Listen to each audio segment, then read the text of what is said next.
Design idea of the solar semi-automatic brush is very difficult to use the traditional manual brush to clean the solar panels.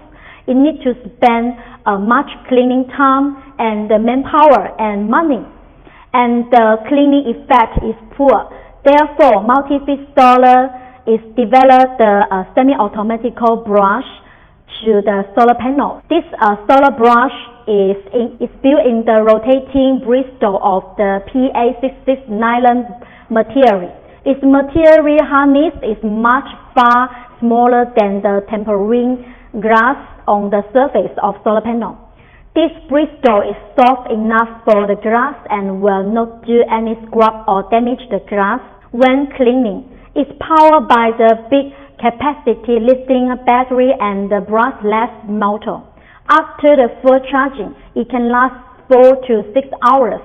Power dry double bristle always quickly clean large area of the solar panels than other tools. Multifit semi-automatic brush can watering clean 1.2 megawatt solar power station in a day.